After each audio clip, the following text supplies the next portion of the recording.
Hi there, my name is Cirus and I'm from PAN, the Physicians Association for Nutrition. Blueberries. We've talked about them before in our previous study telegrams and we saw what remarkable effects they can have on cardiovascular health. Now today we're going to take a look at a different health aspect, namely the effects of blueberries on brain function. In 2019, this paper, called The Effects of Acute Wild Blueberry Supplementation on the Cognition of 7 to 10-year-old school children, was published in the European Journal of Nutrition. Previous to this study, the consumption of blueberries has been found to reduce cognitive impairment and delay the onset of aging disorders such as Alzheimer's disease in older populations. Also, generally enhanced cognition and improved mood has been observed in different age groups. In children especially, blueberries have been found to improve certain aspects of cognition like word recognition and word recall, as well as executive function, which include things like impulse and emotion regulation, goal setting, problem solving, and focusing attention. With this background, the aim of this latest randomized control trial on the effects of blueberries on cognition was to find out whether these previous positive study results could actually be replicated and whether more complex tasks, specifically reading, could also be improved. In order to do so, the researchers recruited 45 school children aged 7 to 10 whose first language was English, who had not been diagnosed with attention deficit or hyperactivity disorder or a reading impairment and did not have known fruit or fruit juice intolerances. In addition, all participants followed a low flavonoid diet 24 hours prior to the main test day.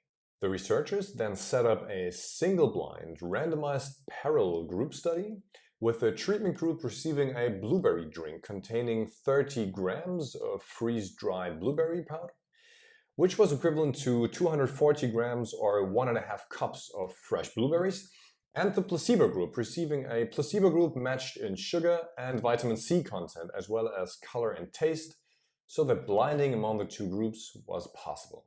2 hours after the ingestion of either the blueberry or the placebo drink, the children underwent different cognitive tests. The first one, auditory, testing their ability to recall and later recognize certain nouns they had listened to.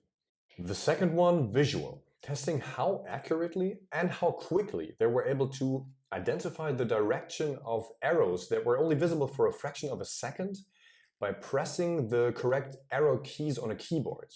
The third and last test was the reading test.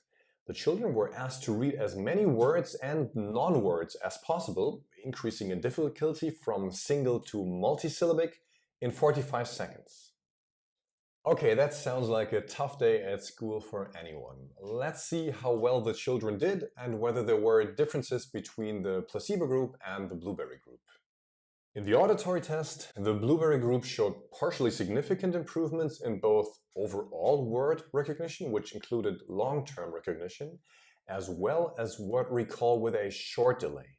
When it comes to the visual test, where they had to recognize the direction of the arrows, with the same accuracy among both groups, the blueberry group trended towards faster reactions on the 120 millisecond trials compared to the placebo participants, meaning that the faster reaction times were actually without cost to accuracy.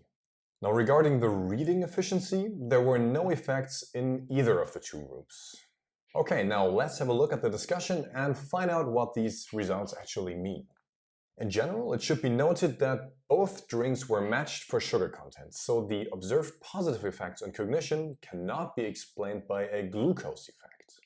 As a matter of fact, these beneficial effects of about 200 grams of blueberries for memory are consistent with previous data and further highlight their favorable impact on cognition. But what about the reading test? Why were there no improvements in this area? Well, the authors have a couple of explanations for that.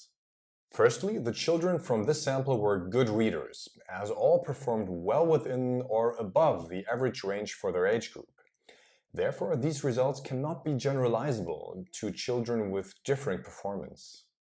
Secondly, reading is a very complex task, drawing on multiple aspects of cognition. Therefore, it is plausible that a single dose of blueberries may not be sufficient to elicit changes in reading, Further research should therefore consider the impact of sustained blueberry supplementation on reading abilities, such as a daily dose given chronically, to examine whether a prolonged berry flavonoid supplementation is more beneficial to the complexity of cognition domains that underpin reading ability. In addition, the task used to measure reading may not be sensitive enough to detect changes in reading ability attributable to blueberry supplementation or any dietary interventions in general. And to the author's knowledge, this is actually the first time that this specific task had ever been used in such a study. For similar tasks, there is limited evidence for the effects of dietary interventions, namely polyunsaturated fatty acids, on word learning and memory. However, positive effects were only apparent in children with learning or behavioral difficulties, or underperforming individuals, reducing translation to typical readers. Therefore, they recommend that similar future research should focus on a select and more specific aspect of learning to read. In conclusion, the overall beneficial cognitive effects of acute blueberry consumption on memory and attention in healthy young children add to the growing body of evidence that flavonoids such as anthocyanins, the bioactive compounds in blueberries, are beneficial for healthy brain function, and that dietarily achievable amounts of about 200 grams of blueberries per day demonstrate potential benefits as a real-world application. Now, what this means is that everyone can benefit from the knowledge that is generated by scientific research. And as we see here, of course, this also includes children, who themselves are the most important part of human development. Now, with that being said, these research findings actually encourage me to keep enjoying my daily cup of anthocyanin-packed berries, and I happily invite you to do so as well. Until next week, I wish you the best of health and happiness.